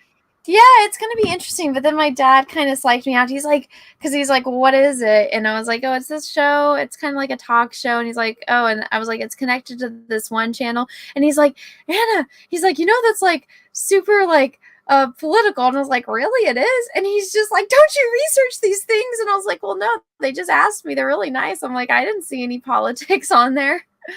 But who's it affiliated with that he said was political? The Blaze. Oh, okay. I've heard of them. Yeah, I don't know anything about it though. Good old Jack Murphy. Yeah, fun times. Yeah, I just think that's around the time that they're. Well, actually, I don't know what the deal is anymore with the Texas tournaments. That's around the time that I usually would go to Texas, Dallas area also for a tournament actually. But Jeff and I will be there for WrestleMania in April. Oh, cool. I've never been to thank you. Animal Paw Pony. The shooter's motive was holding hostages in exchange for money to free a jailed terrorist the shooter knew. So, of course, he went and held up a synagogue to try to get that Jew gold. You know how much money a synagogue regularly stocks on its premise? Probably not that much, I wouldn't think. Not a fucking lot. Not a fucking lot. In this day and age, membership fees are all collected electronically. So we don't keep giant stashes of Jew gold hiding in a fucking synagogue. Now, most synagogues have very, very priceless, precious Torahs in them. Torahs can be very expensive, worth a lot of money, and have beautiful, stuff on them. But I hope you had a plan to fence that. Because that's not, you can't just show up with a Torah and be like, here, take this in exchange for prisoners. That's just wow. Yeah, no, for the masses, no, there's no Jew gold hiding out in synagogues. Do not. His sons in the UK were also arrested last I heard. Wow. That's fun. That's fun. That's a good time. Yeah, don't do that. Apparently Marjorie Taylor Greene is still on about the space lasers too. Once again, as some other very prominent Jew was quick to point out, if we had space lasers, you would fucking know. If Jews actually had the capacity to rule the world using things like giant space lasers, You would That just sounds like it came out of something like Dr. Evil or something. Right? I'm like, you'd fucking know. We wouldn't be secretive about it. If we had Jewish space lasers, Mel Gibson wouldn't be playing Santa Claus and making movies that are very, very overtly targeted at Jewish families. Like, Mel Gibson is Santa Claus. Yeah, he made a movie like last year or something where he was Santa Claus. It's upsetting. The concept is upsetting to me that Mel Gibson would be Santa Claus. It's not the right fit. Not the fit I'd pick. But anyway, that's just me. Jesse was like, exactly. You would fucking know because I would use it for probably terrible, terrible purposes. Very nefarious purposes. Nefarious indeed. I don't claim to be a good person. I just got a notification from YouTube saying that my video was denied I was doing a copyright appeal.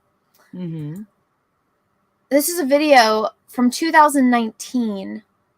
It just finally got reviewed. Wow.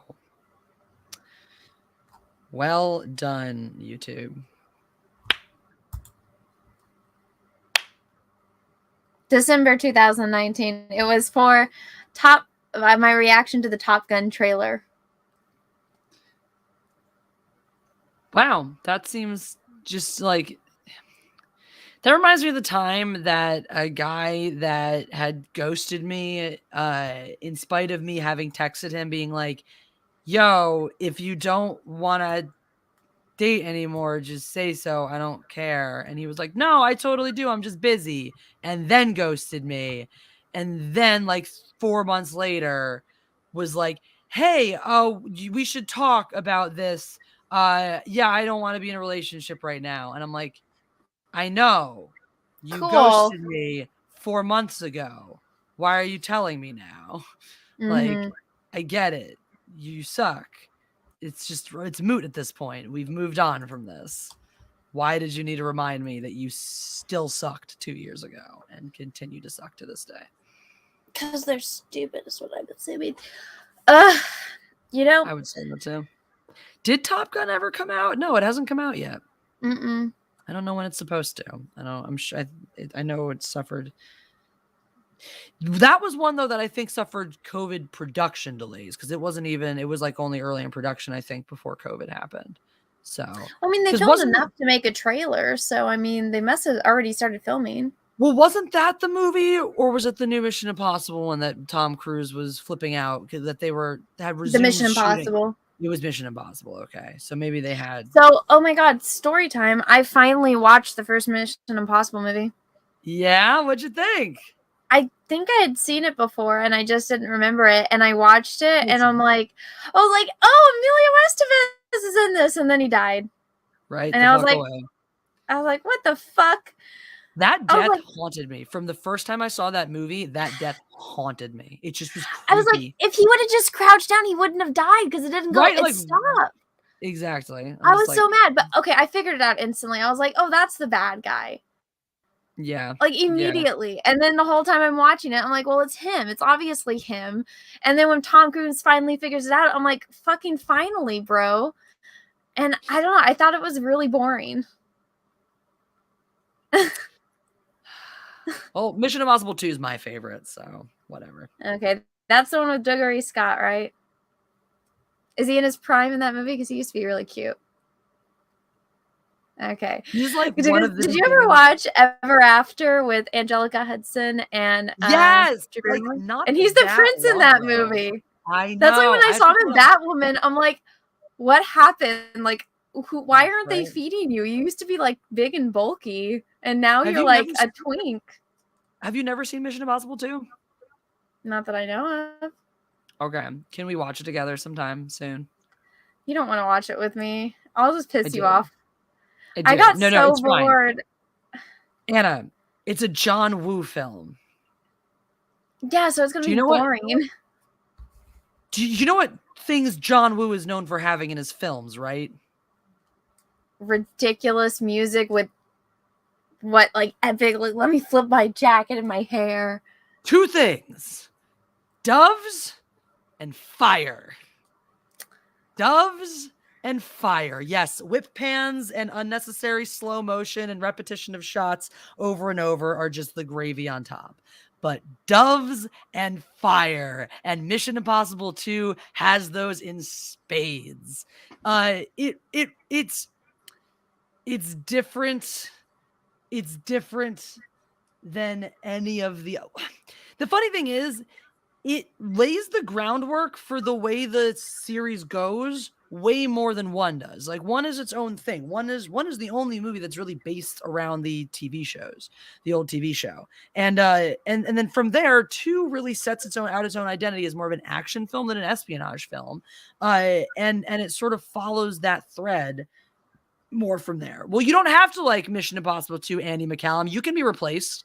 Odd Man Out, bro. The soundtrack, you're not the only one. They released a dual set soundtrack and music from and inspired by the movie. That was like my introduction to rock music. Dude. Anna watched Mustache Impossible with Henry Cavill. Of course I've seen that one. It was boring too. Whatever. I know.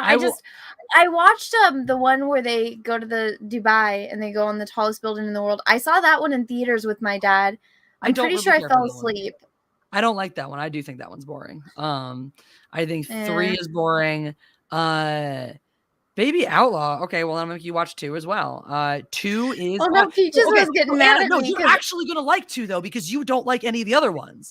See, everyone hates 2. Everyone shits on 2. You see it in the chat. Everyone in the chat is like, Steve Yama is the worst of the whole franchise. Yeah, by some people, but not by others. By other people, it's considered one of the best. Well, some people were saying this the one with Henry was the best one, and I'm like, that was the best one. No, that was shit. I mean, I do actually like it. Was so boring. Most of the people who like that one hate 2. So you might actually like Mission Impossible 2 because it is not like the other ones. It is a little bit. It's just more fun. It's fun. It's just more fun. It is. It's more fun. Well, Andy, give Mission Impossible 2 another try because Well, no, I watched. Now I've seen 1, and so the scene in 1 where it's like he's got to hang from the ceiling and do that stuff. I was like, this is the big shot that everyone talks about. I'm like, it was so predictable. It was so boring. I didn't like it. I was so bored. Everyone's gonna hate me. But I don't know. I had a friend who thought Indiana Jones was boring, and somehow we're still somehow our friendship persisted. So I'll get over it somehow. You've let me down before, Anna, but I'm sorry. It's okay. Maybe it's just because I like Tom Cruise better. Like, I think A Few Good Men. That's the one with him and Jack Nicholson, right? And Demi Moore. Yeah. Okay. I love him in that movie. Okay. And I think that he is he's such a good actor that it kind of irritates me when I see him just be the guy in the action movie. I don't like it. Like, even in The Edge of Tomorrow, I love that movie. But he's just the guy in the action movie. And like, I get it, Tom, that you like doing action. See, everything that you're telling me just makes me feel like you're gonna like Mission Impossible 2. Okay, fine. I'll fucking watch it. He, as a character, is sexier in Mission Impossible 2 than in any of the other movies. And whether or not you find him attractive, appealing, or whatnot, he is more, I do think he's a lot more, his character's just played a little differently. He's a little bit more whatever. And I think also, maybe it's just playing opposite Doug Ray Scott, who does have that appeal as well. And, because the basic premise is that there's a love triangle basically between Tandy Newton and Doug Ray Scott and Tom Cruise. So it's like, it's in some ways much shallower in its plot than the other ones, but that kind of is why I like it, because it feels like it's more about them, and not as much about the bigger, whatever, the big world, the big MI world. It's a much more contained one. So I'll give it a shot, but I really didn't like you know what? I liked the first one better than the other two. Like okay, as much as I love Henry, that was a bad movie, and everyone's like, it's so good, it's the best movie ever, and I'm just like, did we watch the same thing? Okay, yeah, maybe it's just those people that like getting distracted by, whoa, the motorcycle went that way, and the car went that way, and oh, bam, boom, bah, and it's like, cool. We all know how it's going to end, though. Tom Cruise is going to win, Henry's going to die, and he's going to beat all the bad guys, and yay! But all Mission Impossible 6 was, oh yeah, he's a really good guy, and he's a really good friend. Over and over again, I'm like, yeah, two is you're gonna like 2 better than the other ones. I guarantee. Okay, while you're watching it, no, you may not love it. I realized I missed some of these super chats from a good old Brad Pitt of Lickety Splits. Frost says she's the Brad Pitt of lesbians. Not. Did she really? Not even close. Oh not God! Even, With not those not in anybody's mind. I'm closer to being the Brad Pitt of lesbians, and I'm not even gay. He didn't show you why he's called Cock Out Colin. No, Anna didn't get that far. Anna did not get that far with Colin. So, unfortunately, tragically. Yeah. Would you be game to at some point do a watch party like a watch stream of Mission Impossible 2? I wouldn't pay attention to the movie if that was the case. That's fair. All right, we'll have to do it organically the first time then. Well, I mean, I could just go turn it on right now while I sift through posters, because these fuckers, I swear, I ordered, just to go on a totally side little rant. So for the calendar, right, everyone got add-on posters. Everyone did. Doesn't matter what you backed at. So I wasn't sure how many were going to back by the time that it ended, so I just ordered like 2,000 of each print. And so I have 2,000 of each print, and I've separated all of them, into things, but there's always printer errors. And so I've actually gotten a lot of printer errors that I'm not happy with, and they're going to fucking either refund me or they're going to print those shit again, because I'm not letting them steal my damn money. But so one of the months is like Padme. And so I'm like, there's not 2,000 prints of Padme here. There's just not. There's no way in hell, because the stack of Padme was like half the size of the other stacks, and I had to throw away like half of it. Well, I didn't throw it away, but it's in the throw out bin because the printer errors are just terrible. And so what I do every single day and every single night is go through all of these posters and try to find the ones that do have printing errors and don't have printing errors. And it's taking a very long time. Sounds hard. Because then I'm like, is that actually a speck on there, or is it like just dust? So I got to move it. That sounds like it's very tedious work. And so I just always have like a movie or a TV show playing. I should really just listen to audiobooks, because I feel like I would go faster. But yeah. Maybe. Get you some books. I started reading a new book finally. I started reading. It was actually a listener sent it to me a while ago, and I skimmed it a few times, and I'm finally going to sit down and do my proper read through. It's the 48 Laws of Power.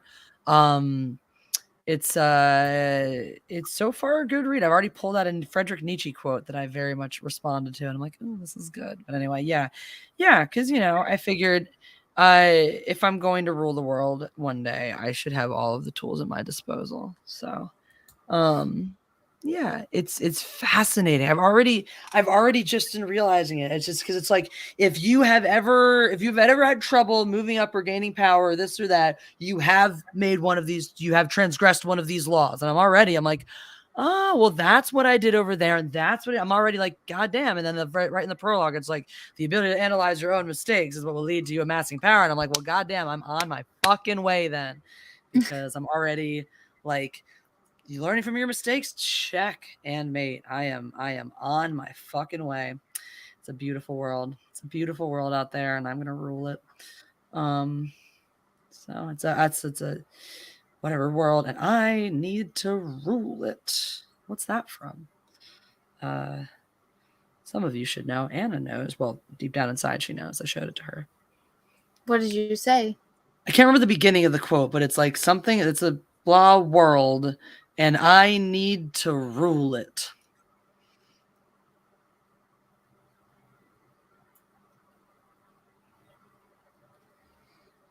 Laundry day, see you there. Oh, Tumbling I don't remember the name of it, but the hammer guy. Oh yeah, Dr. Horrible's sing-along blog. No, that was good. That was good entertainment. I was shocked that was actually good. The hammer is my penis. Yeah. Oh, did you hear? Speaking of the man behind that, did you see any of Joss Whedon's interview? I saw them like trending how he's like a manipulative vampire or something, and I'm like, really? Aren't you guys like into vampires? So he made a whole interview. He did a whole interview about all the shit, all the allegations, all the stuff, and I think he even shared some screenshots or whatever. Remember how Ray Fisher was all like, Gal Gadot had a problem with him too, and with him, blah blah blah, and she came out and she was like, we handled our stuff, Yeah, we already did.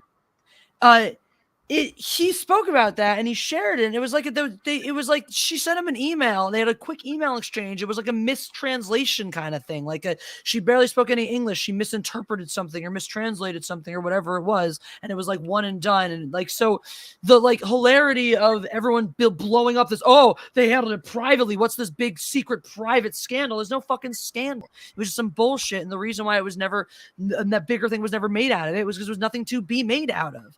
And I think he was absolutely right to put Ray Fisher in his place and call him out for what it was. It's like these just the words of a bad actor. This is somebody who's pissed off that he himself didn't rise to the fucking occasion, and so wants to blame racism on his own fucking personal failings.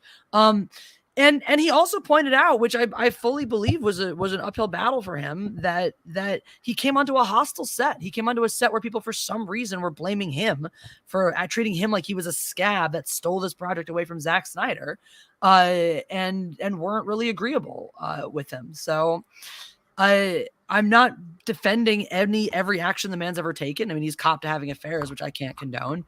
But my personal observation from the first watch through of the Justice League and the fucking 4-hour I gouge my eyes out Snyder cut is that Ray Fisher is not very good at his craft. He is not very interesting. When they tried to expand his role, you saw that on display. And so look, I'm not saying that Ray Fisher can't speak out against racism. I'm just saying that when you are reaching for claims of racism with very, very flimsy, so far has not been able to put any nail in the coffin, damning evidence to light in making these claims, and your own talent doesn't support the need for you to be around, you should pick your words and your battles very carefully. And people might hate on that. Oh, it's wrong. It's stupid. You shouldn't have to worry about you getting killed for being outspoken and this and that. Like, okay, but are you being outspoken for the right reasons about the right things? Are you using your platform? And if it truly is, if being an activist truly is important to you, if making changes and utilizing your platform for good truly is important to you, then taking the L on one instance in which you yourself didn't necessarily show up as much as you could have either might lead you to better opportunities in the future to then further your brand and solidify that platform so you can actually accomplish real good instead of actually accomplish whining on your own behalf. That's my thoughts. What do you think about him being upset that Jeff Johns wouldn't confirm or deny if Cyborg had a penis because that's offensive to all black men? That is endemic and heavily indicative of why the identity politics approach to social justice doesn't work. Because that attitude, oh, you have to confirm that he has a penis because it's important to the identity. It's important to the black community that the black man on screen has a penis. And I'm like, that attitude. I mean, dude, you can have any kind since you're a cyborg. You can literally attach whatever parts you want. It can be ribbed for her pleasure or anything. You could have an entire sex toy line and you could be the head of it. Women would love you. You'd be, a female, you'd be a sex symbol and you go down in history. But no. But the attitude, that says the black community needs to know that the black man has a penis.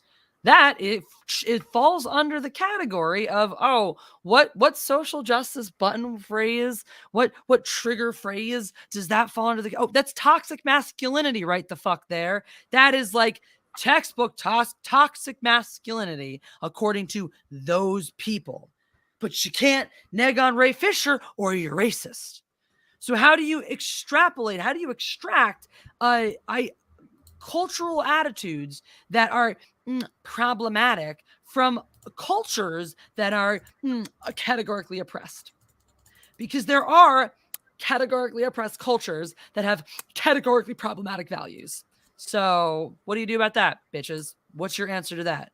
The answer doesn't lie in valuing people based on their identity. The answer lies in doing the exact opposite, in valuing people based on their character and their actions, not about their skin color, their nationality, or who they fuck. I'm just like, why couldn't we just have fucking Green Lantern and have Jon Stewart be Green Lantern? The movie would have been a million times better if we would have just did that. Get Jean, get GL, and get fucking Hawk Girl. That's a Justice League movie. I don't need to know the origin story of everyone. If they literally just took the intro episode for Justice League, the animated series, and made that into a live action movie with the entire cast, there you go. It doesn't make any sense that Batman is going around, let me form a team for the Justice League. I'm like, Batman was like anti-Justice League. He was like, no, I don't want to be a part of this, but I will. And also Wonder Woman's fucking hot. Like, come on. Like, just watching that, I'm just like, this hurts my soul at how much they don't understand these characters at all. Batman has to be dragged kicking and screaming into playing with the team. He is not a team player. He doesn't want to be the leader of the team. It's just, it should have been from the beginning. They should have had Green Lantern and they should have had Jon Stewart. Period. Absolutely. That's what they should have done. I don't know why they didn't do that. And they should have had Jean in there as well, and they could have brought in all of that, but no, instead they're like, let's have Cyborg and his depressing little tale. It's like, I get it that he was in the Justice League in this one comic book run that Jeff Johns really likes because they're from the same fucking place. Cool, but look what you got, Jeff. Look at that. You got fucking Ray fucking Fisher, who I get, he wasn't even qualified to be in a superhero movie to that caliber, unless they really wanted to have like nobodies. But it's like, okay, you want to have nobodies next to Ben Affleck and Gal Gadot and Henry Cavill? Like, really? But there are nobodies out there that will rise to the occasion. Do the fucking screen test. Take the time in the casting process. Don't just go, oh my God, we love him so much. Give him a contract. He's the new face of social justice for our company. No, yeah. Kill off what's his face, Ezra Miller. So kill him off. Bring in Wally West, who is the Flash in the Justice League, and there you go. Again, just do the Justice League animated fucking 2-parter episode into a movie. There, I just gave them $1 billion right there. I handed it to them, and they don't do shit. They don't do shit. And you know what they should do? If they really wanted Batman to have like a voice changer, have Kevin Conroy voiceover. That would be perfect. Like, could you imagine? Like, come on, there's $1 billion, Warner Brother. You can just make your money back. But no, nobody listens to me. Nobody listens to the fans. Why would they? We're just full of ideas. We're just the ones who know what we want to watch. Why would anybody listen to us? Laura Hugo, thank you for the super chat. Here's a joke to lighten the mood. Why do people call Darth Vader Lord Vader? Because they can't call him Master. Lord. Because they can't call him Masturbator. Because he's a Sith Lord. And you notice he didn't have any apprentice. He was the apprentice. Joke. I know. Joke. I know. How he says they should have just made that. You're clearly in lockstep with Anna. I should have just made the animated movies theatrical releases instead of trying to copy the MCU. Bam. See? We all agree. We would have all paid lots of money for it. Seriously, if they really wanted to do, okay, well, we need to follow Marvel. Like I said earlier, I'll like do it for the villains then. So you had a $1 billion movie with the Joker. Okay, so then do the Penguin. Sorry, I'm trying to think of Superman villains, and of course you could do Darkseid. I'm blanking on all these names now. Of course, right when I'm about to give this pitch, I get nervous. Oh my god. Brainiac. I can't help you there because I don't know why. I always want to call Brainiac Megamind, like all the time. Like literally, that could be a great Henry Cavill Superman movie. You don't even have to have Superman be the main character. It can be Brainiac and the people of Earth working with Brainiac, thinking they're going to get all this technology, and Superman is like, this is a little off. Let me do some investigating. And then Superman realizes that Brainiac's going to go fucking crazy and destroy the entire planet. And then Superman has to come in and save the day. Yes, a Lex Luthor movie. Perfect idea. Let's show Lex Luthor his rise to power. And can we drop Jesse Eisenberg into a vat of something that replaces him? Oh, with yeah. He is the worst fucking thing. Yeah, get rid of Jesse Eisenberg. That wasn't even like Lex Luthor at all. I was like, this... The way that he portrayed it, I'm like, is this supposed to be the Riddler? Because like in a weird way, Lex Luthor is, and it's honestly, it's not that weird when you think about it, because think about what Superman actually is in his inception. Superman is the man who can never whose freedom can never be taken from him. Right, is created by two Jewish men responding to the world that they lived in, creating a perfectly powerful, perfectly unless good, you have kryptonite. Sure, but then you can rape Superman. But largely, what I'm sure exactly what they imagined when they created him. But the perfect picture of strength and goodness in the world. And by the same token, when they imagined an evil mastermind nerd enemy, they were creative enough to imagine that somebody, even if they were a nerd, as a supervillain, would still have the hallmarks and staples of a supervillain. They would still look masculine. They would look powerful. They would have a deep voice or be imposing and all that. I mean, obviously you can't see a voice in a comic, but they would be imposing. They would have a presence. And that, it's just funny to me that these men at the time that they're writing this can break down stereotypes in a way that was so ahead of their time then, but the imaginations of people in this day and age can't build a character whose strength is his mind without making him a dweeb. How are even Batman just plugs a flash drive into a computer. I'm like, give me a break. So you can't make Batman a dweeb, so you have to take away his intelligence because you can't break free of a world in which you can have an intelligent jock. Like, really? That's such a pathetic stereotype to be trapped inside of for this fucking day and age of movie making. That's so limiting. Oh, God. It's pathetic. How is he? Thank you again. Been awesome, ladies, but I need to go. Have a great time. Thank you so much for being here. I'm glad you got to catch it live for once. I hope that you get more of these soon. I'm gonna have to get going soon too. I was gonna say we are probably also coming into the end game ourselves here. Baltimore guy who sent our favorite super chat ever. You guys are fine. Come on. Thank you so much for the super chat. Probably will try to flag the content on your wall in your house. Be safe, ladies. Yeah, you're not wrong. Yeah, Anna, you've got a bunch of copywritten things in the background of your video, so you're gonna have to change your entire setup every time you come on my channel, so I don't get flagged for you having copyrighted toys. Bullshit. Thank you, Baltimore guy. But yeah, I kept waiting for Eisenberg's Luther to say riddle me this whenever he was on screen. Yeah, he would be a great choice for a Riddler. He would be a fantastic Riddler. But not a fucking Lex Luthor. Come on. No, understand.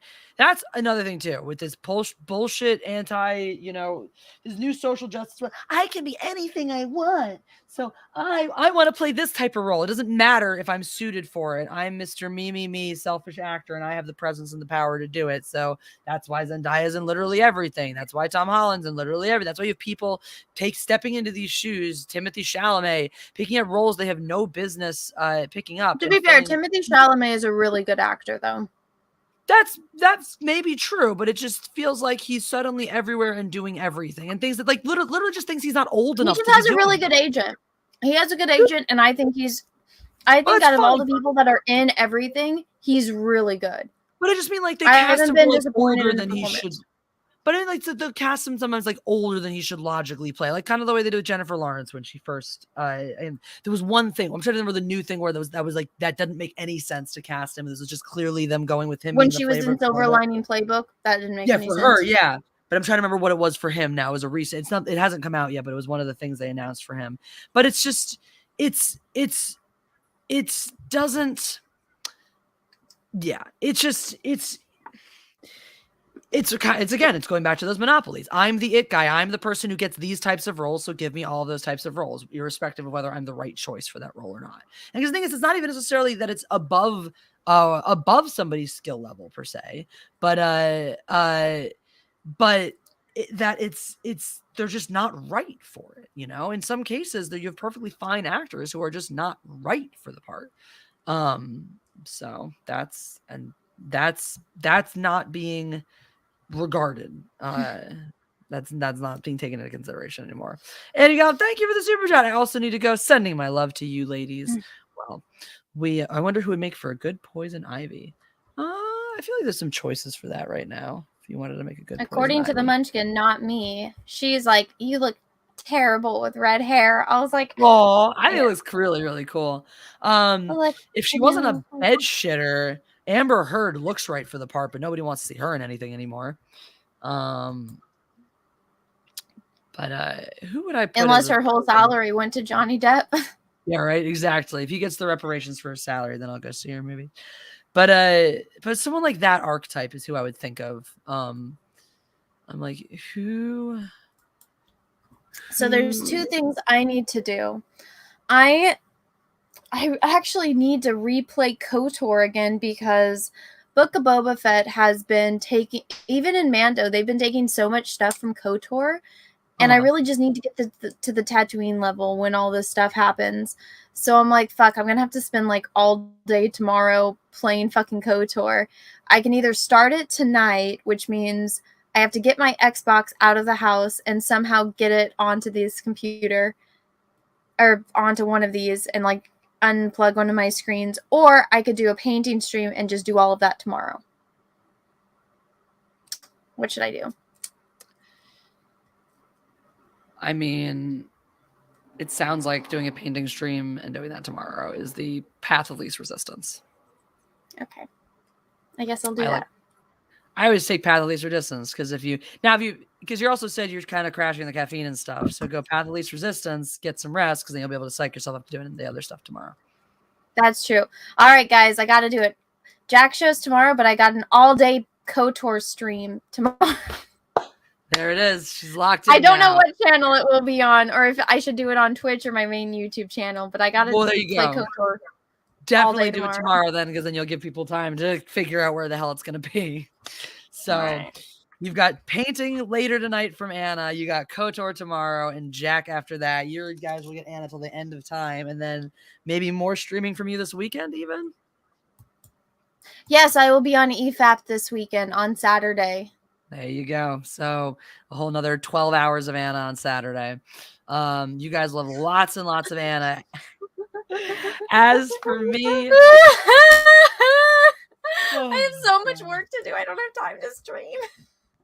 As for me, guys, you can catch me on 17 Live tomorrow afternoon. We'll be playing some music. And then next week, actually, Tuesday afternoon, I'm taking you on a hike and we'll be playing some music at the top of a mountain. And then Thursday will be Jesse Saber Hands. I'll be making the bed with sabers strapped to my hands because it happens. The Brad Pitt of Lickety Split says, will there be pod racing? Is there pod racing in KOTOR? Oh, God, yes. Then there will be pod racing. It's called swoop bike racing though, so it's a little bit different. But I need to replay it because I could go back and watch my old streams, but I need to get to the Tatooine level. Oh my God, is that even the first planet I go to?